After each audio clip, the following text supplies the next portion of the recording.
This is DNA Sports Talk. This is Don Stinson. We're live in Columbus, Georgia for Super Bowl 50 here at the Occasion and Event Center. And with us we have Mr. Cleo Walker. How you doing, sir? Great. Pleasure to meet you. My pleasure, Don. Now, I understand you played at Spencer High School. Correct. Played it. I didn't play. I'm from Columbus, Georgia. Okay. Went to Carver High School. And you went to Carver? Yeah. So I won't hold that against you that you went to Spencer. Okay. How was it like playing at Spencer? Great, actually.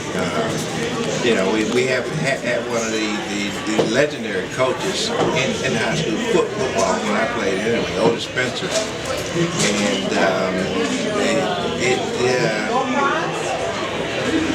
I can't stress too strongly the impact that he had on a great deal of players' careers, and as well as not only their football careers but their development as men. One of the most important things he taught me was that your body can go a whole lot further than when your mind tells it to quit. If you push yourself, you realize that you can do it.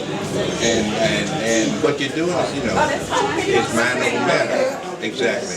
And that philosophy in itself, I think, what propelled me through high school, because I only played 2 years in high school. And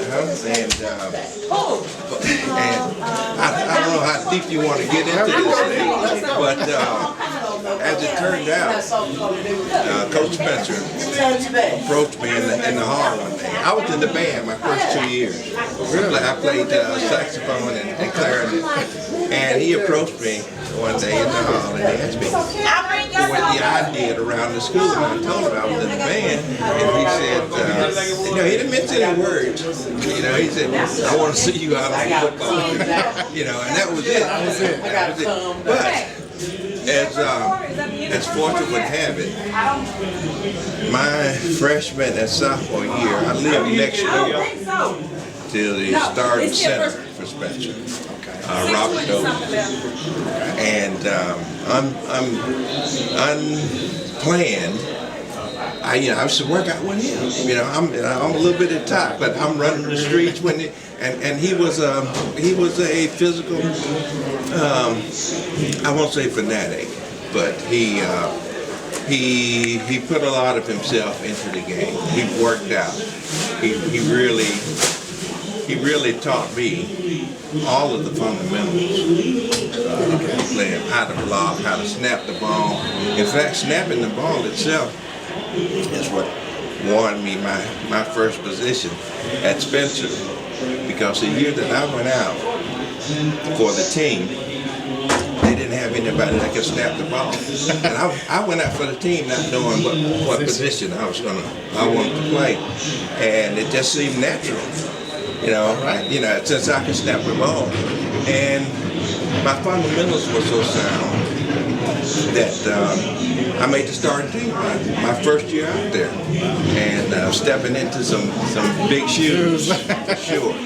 But that in itself has carried me, through my career, for sure. Where did you play professional football? I was drafted by Green Bay in '70, and 2 years later, I went to Atlanta.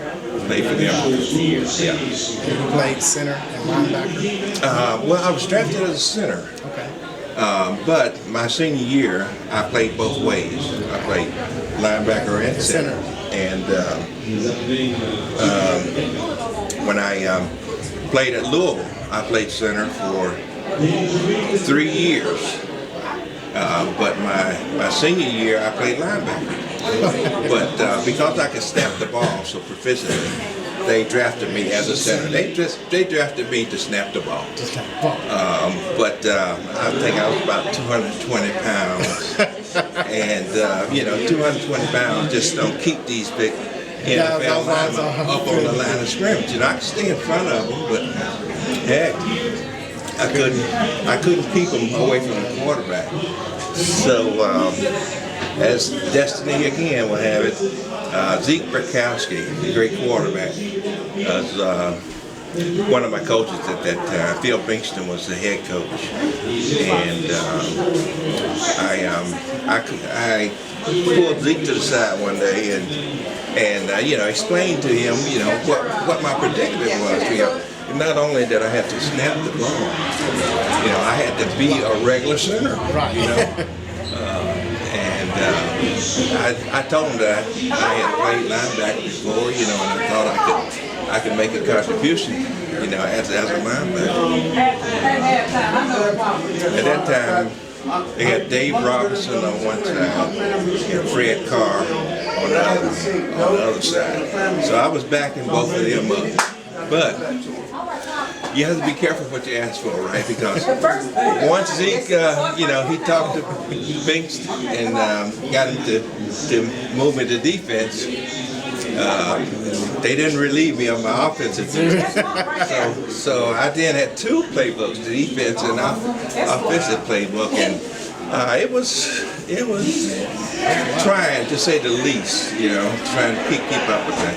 Am I right in saying that you were the first black center in football? That is what they tell me. That's what they tell you. Okay. Yeah, I've never researched it myself, but we'll go with that. That sounds good. Now, if you were the NFL commissioner, what would you change about a rule, or what rule would you like to see implemented into today's football? Well, I think for the most part they just recently did some rule changes that I would have voted for wholeheartedly because of the concussion situation. I mean, it's tough to make it a safe game. There's going to be some injuries, but if you can mitigate against all the critical stuff that could happen, then hey, it's well within the reach. I mean, there's no reason why that shouldn't be a rule they have to get along with it. When you played, did you have a routine that you went through each week or before each game? Well, no, I can't say I did. No. Just showed up ready to go. There you go. That was it. Okay. Before we get you out of here, who wins today? Carolina? Yeah, I think Carolina. Yeah. Cam is on his game. He's on his game? He's on his game. He's ready, so, Sounds good. The way Cam goes, that's the way the Panthers go. I appreciate your time as well. Thank you. My pleasure.